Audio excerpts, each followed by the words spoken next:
G'day everyone, welcome back to the Martial Arts Show. My name's Andrew McKay. Today we are talking guards, and what I'm talking about there is what you do with your hands when you find yourself in a self-defense situation or you're in the martial arts room sparring away. Now different martial arts will adopt different guards. Hello to Fred's jumping in our video again today.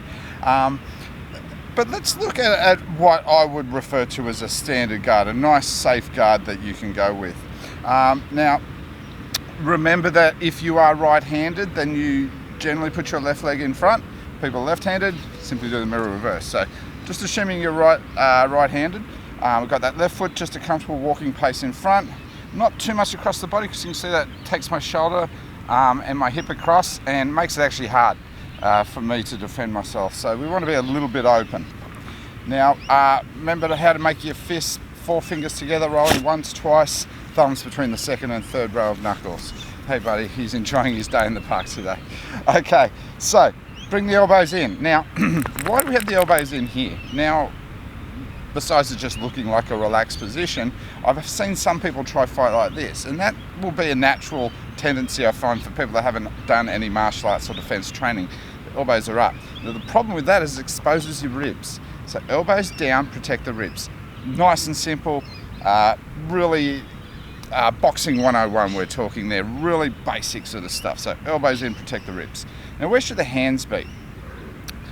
Really, there's no ideal position because your hands can't be everywhere at once. We've got so many vulnerable spots around the head, the body and the legs. 2 hands just simply can't defend it all. What a boxer will tend to do is keep their most powerful hand, in this case the right hand, towards the back and near the jaw. That protects the face, and it can quickly react to something that just comes the last millisecond, it can guard. The left one then tends to be up front a little bit close to the attack because it's our jab arm, and we can extend out and hit like so.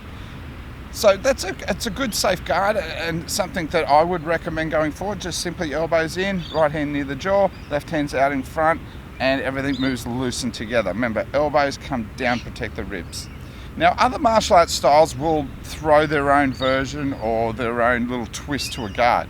Another one I really like, is interesting, is the Muay Thai kickboxing fight. It almost looks like they're holding a steering wheel. So the hands are out in front, and this comes into play in many different aspects of Thai fighting. And Thai fighters, like the Taekwondo fighters, really utilize their legs, and they do it really, really well. And they tend to shift their weight evenly forward and back, so it sort of makes sense why those hands are out front. They can quickly react to any punching scenarios depending which position the body's in, and yet again it's still reasonably close to the face to guard. Some traditional guards, especially in the style of Taekwondo I come from, they'll have a hand here near the sternum and a hand out in front.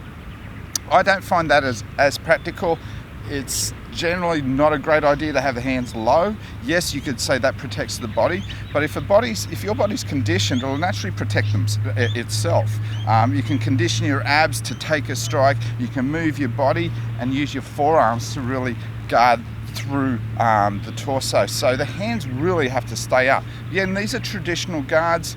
They don't always represent 100% what you should do in a self-defense situation. Remember, when we're talking those basic martial arts movements, they're often building blocks to something bigger later on.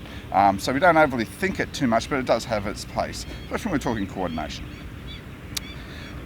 So what you may see when we move to the Chinese styles is where they mimic different animal movements. Well, those hands can go up, down, left and right, start opening up, looking like snakes and cranes and so on and so forth.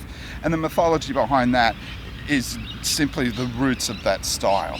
Where that style comes from, if it's a praying mantis style, then obviously the body's going to look and feel and have that technique as if a praying mantis is striking. Again, pros and cons either way. As many of my subscribers know, I'm trying to be totally neutral. My preference is only to what I'm used to. It doesn't mean it's better or worse. So when you're looking at a martial arts student and looking at those funny positions they're in, it might seem impractical, but just remember it has its place. Either to the mythology behind the art or to something deeper that style's trying to introduce, usually based around coordination and control. So I hope you enjoyed this little one on guards today. Remember that when you're fighting and sparring, don't drop your guard. Often when we kick, we see people drop their hands and that exposes the face. Always try to keep one hand near the jaw. No matter what you're doing, there's always one hand there. Have a great day, everyone. Remember to push on my little white circle down below with the martial arts logo in it to subscribe to the channel, and we'll be back soon with some other great episodes. Have a great day.